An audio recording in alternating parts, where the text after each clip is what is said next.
എല്ലാവർക്കും ഹൃദയം നിറഞ്ഞ ഈദ് ആശംസകൾ അറിയിക്കുകയാണ്. മനുഷ്യൻ്റെ വിവിധ ആഗ്രഹങ്ങൾ സാധിച്ചു കിട്ടാൻ വേണ്ടി മറ്റുള്ളവരെ ബലിയാടാക്കാൻ യാതൊരു മടിയുമില്ലാത്ത സാമൂഹിക അന്തരീക്ഷമാണ് ഇന്ന് നാം എവിടെയും കണ്ടുകൊണ്ടിരിക്കുന്നത്. അതിനു പകരം മറ്റുള്ളവർക്ക് കാര്യങ്ങൾ നേടിക്കൊടുക്കാൻ വേണ്ടി നാം ഏത് ത്യാഗവും ചെയ്യുക എന്ന വികാരമാണ് ബലിപെരുന്നാളിലൂടെ ഇവിടെ നിർവഹിക്കാനുള്ളത്. പിതാക്കൾ മരിച്ചുപോയ കുട്ടികൾ, ഭർത്താവിൻ്റെ വേർപാട് കൊണ്ട് പ്രയാസപ്പെടുന്ന സ്ത്രീകൾ, മക്കൾ ശ്രദ്ധിക്കാത്തതിൻ്റെ പേരിൽ വൃദ്ധസദനങ്ങളിൽ കഷ്ടപ്പെടുന്ന അമ്മയും അച്ഛനും, ജോലിയില്ലാതെ പ്രയാസപ്പെടുന്ന പ്രായാധിക്യമുള്ള വയോവൃദ്ധന്മാർ, സാമ്പത്തികമായ കടുത്ത പ്രയാസം കൊണ്ട് കടം വാങ്ങിയതിൻ്റെ പേരിൽ ജപ്തിയിൽ കുടുങ്ങിക്കഴിയുന്ന ആളുകൾ, ഇതൊക്കെ നമ്മളെ ചുറ്റും ഉള്ള ദുഃഖത്തിൻ്റെ ഉദാഹരണങ്ങളാണ്. അവിടെയെല്ലാം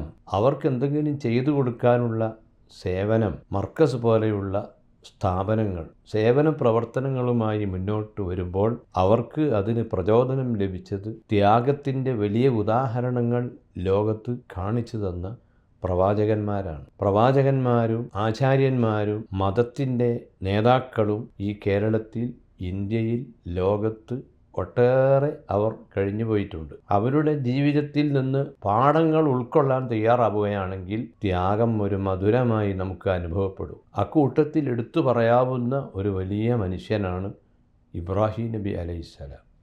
ആ ഇബ്രാഹിം നബിയുടെ ത്യാഗം, ആരാധനയ്ക്ക് വേണ്ടി ഒരു വലിയ മന്ദിരം വിശുദ്ധ മക്കയിൽ ഉണ്ടാക്കിയതടക്കം, വെള്ളമില്ലാത്തവർക്ക് എക്കാലത്തേക്കും കുടിക്കാൻ ആവശ്യമായ കുടിവെള്ളത്തിൻ്റെ ഒരു പ്രത്യേക കിണർ തന്നെ രൂപപ്പെട്ടതിൻ്റെ പിന്നിൽ പ്രവർത്തിച്ച, അതിന് പ്രചോദനം നൽകിയ ഇബ്രാഹിം നബിയും അവരുടെ ഭാര്യയും മകൻ ഇസ്മായിലും ചരിത്രത്തിൽ നിറഞ്ഞു നിൽക്കുകയാണ്. ബലിപെരുന്നാളുമായി ബന്ധപ്പെട്ട് നമ്മുടെ മനസ്സിൽ കടന്നു വരേണ്ടത് അധ്വാനത്തിൻ്റെയും ത്യാഗത്തിൻ്റെയും ഉദാഹരണങ്ങളാണ്.